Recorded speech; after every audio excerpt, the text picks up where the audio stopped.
gracious God. I will say no more.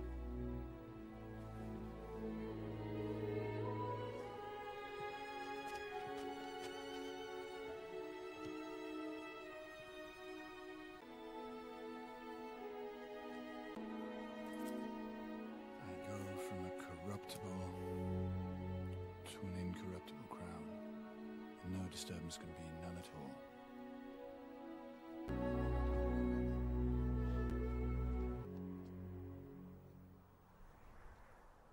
Await my sign.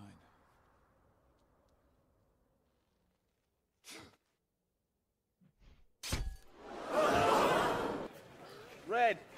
It's red blood. Like our own. He was God on earth! He was your prisoner. Your enemy. A man who killed your brothers for gold. Have you forgotten? With this, you are subjects no more. But citizens, free men. You do not have to kneel to any other man. Bem, olá gente, tudo bem com vocês? Acabou de passar agora essa cena aí da execução do rei e eu vou falar um pouquinho dela, fazendo paralelos com o texto do Locke, dos dois tratados ao governo, e o texto do Rousseau do contrato social. No caso aí a gente vê na cena o quê? A execução do rei e as duas partes mais importantes sendo o quê? A parte que a menina, ela tem o rosto dela manchado pelo sangue. Eu interpretei de certa forma essa cena da seguinte forma, que aquilo foi de certa maneira uma revelação, um acordamento do que era a questão do sangue, né? Porque quando pega na cara dela, ela consegue ver, sentir que aquele sangue é como qualquer outro sangue. E a gente também tem a fala do Cromwell, onde ele pega o sangue do rei em sua mão, mostrando ao público para mostrar a questão de que aquele sangue é igual ao de todo mundo. E que isso seria a prova mais material de que os homens têm que ser livres e iguais. No caso aqui, a gente vai primeiro definir como que era essa questão do rei ser herdeiro de sangue. O Locke define isso bem rápido numa passagem do capítulo 10, que é o seguinte: é por esse título, de herdeiro de Adão, que os reis detêm suas coroas e têm por direito a submissão de seus súditos. E nesse caso, somente o poder de tal título, e não podem os demais súditos que são, requerer a obediência de outros homens, que nada mais são que seus companheiros de sujeição. O que acontece? O rei que reclamava por direito divino, mais próximo de Adão, mais próximo do que seria a criação inicial de Deus, o que daria a ele direito divino da coroação e do governo e de comandar todos os outros homens e assim ser maior que eles, ter mais direitos, mais liberdade, por exemplo. Durante todo esse capítulo 10, o Locke faz uma refutação a essa ideia. Primeiro ele define, óbvio, aí depois ele começa todo um processo de lógica para retirar essa ideia, para desconstruir essa ideia de herdeiro de Adão. Ele faz isso a partir do próprio cristianismo, da Bíblia, faz isso a partir do racionalismo e da lógica das ideias e da interpretação. No caso agora, tem outro trecho dele que é importante para isso, que aqui começa a querer, de certa maneira, pegar essa ideia e desconstruir ela, refutar ela.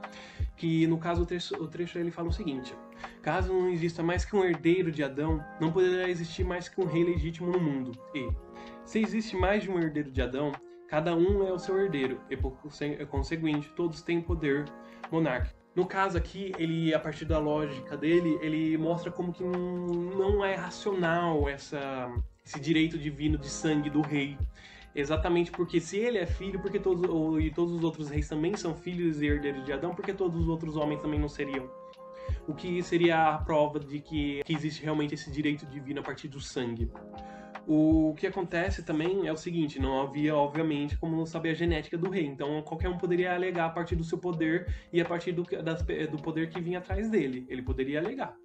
Agora, a partir da racionalidade, da lógica, o Locke tenta refutar isso a partir de, como eu disse antes, do próprio cristianismo e da interpretação, né? No caso aí o que a gente vê? Já tem o próprio Cromwell, que ele pega o sangue na mão e mostra pra todo mundo, bem...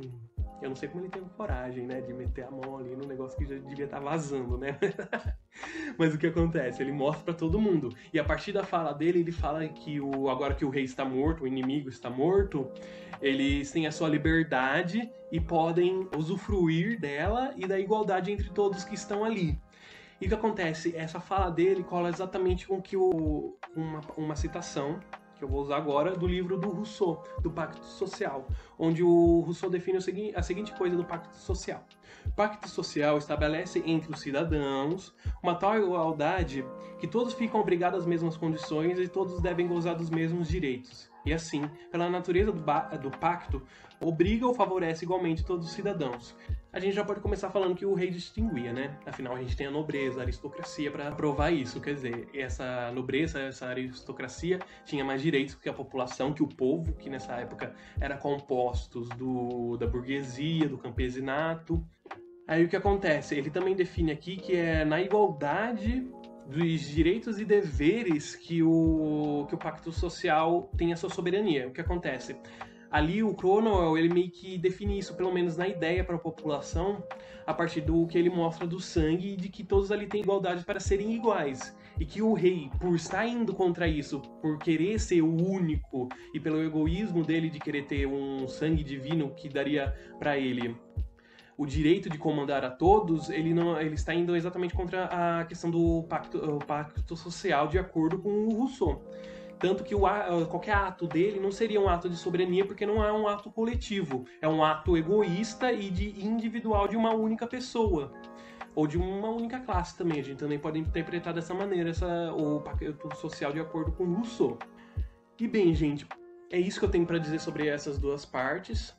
E eu gostaria de agradecer muito por terem assistido e pedir a todos para que vejam também esses dois textos depois, que são extremamente importantes para a gente entender essa época, não só essa época da questão do Estado moderno, mas também para a gente entender depois da Revolução Francesa. Agradeço a todos e muito obrigado pela atenção, gente. Oi, gente! Eu vou tentar ser super rápida e breve e ao mesmo tempo pontual, tá bom? Até porque o Arthur já falou bastante, né? Vamos combinar. Mas enfim. Bom, eu vou falar de Maquiavel e de Hobbes. E quando eu tava lendo o texto, já falei pro Gasol, eu quero fazer sobre eles. Porque encaixam muito bem com as coisas principais que eu percebi no filme. E a primeira coisa, eu vou começar com uma frase. Mesmo que haja uma grande multidão, se as ações de cada um dos que a compõem foram determinadas segundo o juízo individual e os apetites individuais de cada um, não poderá esperar-se que ela seja capaz de dar defesa e proteção a ninguém. O que essa frase está querendo dizer? Assistam a cena a seguir. We'll need more guards in Whitehall. Best to keep the whole army. Once the king's allies abroad find we're putting him on trial. The king? We haven't discussed this. What is there to discuss? You fought a war against the king's corruption. Why stop now? Agora que vocês já assistiram a cena, vocês conseguiram perceber um pouco? Em todo o filme, a gente percebe que esses dois, eles são amigos. Eles lutam pela decadência do rei, para tirar o rei do poder, contra a corrupção, contra as injustiças. Mas aí a gente percebe que houve um embate de ideias. Que um virou pro outro e falou assim, não tá legal isso que você tá me falando, não concordo com isso. E aí o que Hobbes vai falar pra gente? Ele vai falar exatamente isso. Que cada um tem a sua individualidade, tem seu pensamento individual. Sempre vai existir um momento que vai ter uma ruptura, que vai ter uma treta, uma guerra. A sociedade ela nunca vai ficar em paz 100%. Justamente por conta dessas pequenas divergências. Então, às vezes, você tá lá, lutando por um propósito, você, sua equipe, seu grupo, de repente, pá! Opa, vamos separar aí, vamos fazer outra vertente, não tá legal essa junção. E aí vocês começam a guerrear. E aí Hobbes fala o quê? Que se todo mundo conseguisse lidar com as questões e com os interesses individuais mesmos, unitários de cada um, a gente não precisaria de Estado, porque a gente conseguiria manter uma paz coletiva, certo? E o Estado ele vem pra quê? Pra administrar isso, falar, olha, calma aí que não é bem assim, não dá pra gente fazer a vontade de todo mundo. Vamos fazer de um jeito agora, depois a gente faz de outro? O que der ruim a gente melhora? E é mais ou menos isso que vai acontecendo. E aí tem um outro porém, que é o quê? Que Maquiavel vai entrar e vai arrasar nisso daí. Nessa questão de que, vamos arrumar isso aqui? Essa é uma grande crítica de Maquiavel, por conta da sucessão do trono. O que acontece? É muito mais fácil você governar quando você tem sangue azul, como disse o Gasol. E isso fica bem explícito nessa cena aqui, ó. who proposed the deal? You or Hollis? I beg your pardon. I think all men are born to be your playthings. Given lips to kiss your hand, knees to grovel at the edge of your well-fingered gown. You've lost me, Mr. Cromwell. Parliament is not a whorehouse built to serve your private needs. And if you expect to buy back the crown with your pirate's gold, you're not only a thief and a whoremaster, but a fool. Is that so? I think your mother omitted something from your early education, Mr. Cromwell. Most men learn in the cradle that I am the king. By divine appointment, I will not be taught good government by you! We have lost half our government to corruption and still await an olive branch from our king. All the country hopes and would believe you care for the people's welfare above all else. If you would agree our terms, we could be certain of it. Am I, your divinely appointed king, set on earth by God to rule this nation? To reign, perhaps, rather than to rule, as a shepherd cares for his flock. Doubts the sanctity of your king.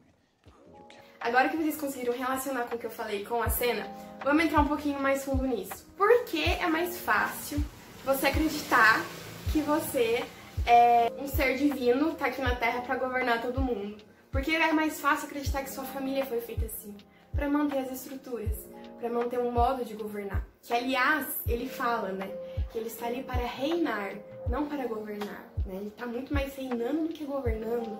Como assim? A gente não tem que atender o povo? Isso o rei não quer. Então, quando você é de uma família que já vem do reinado, não, você só vai seguir os passos do seu pai, do seu antecessor. Você não vai colocar uma nova política, você não vai ingerir um novo governo ou uma nova maneira de ver as coisas. E isso é um absurdo. Como assim? A gente vai continuar com a sociedade para sempre? Com os mesmos problemas para sempre? Então, a real é que, se a gente for resolver o problema individual de cada um, a gente acaba não resolvendo o problema de ninguém. Porque é meio que assim, vamos focar aqui em você primeiro, vamos excluir os outros 99 e focar no 100? E essas 100 pessoas sempre vão ter problemas em comum, mesmo que divergentes. Então, é legal o quê? Vamos juntar a galera, vamos debater mais amplo, vamos ver como a gente pode fazer para resolver isso ou aquilo, para que seja um bem comum, pelo menos para a maioria, ou tentar trazer para a maioria, não individual. Até porque, se fosse individual, eu não precisaria de Estado. Mas também, se fosse individual, será que a gente teria tanta paz assim? Ou será que para ser individual a gente chegaria numa sociedade muito utópica, que as pessoas poderiam resolver seus problemas individuais, já que os problemas sociais não existem mais? É isso, gente.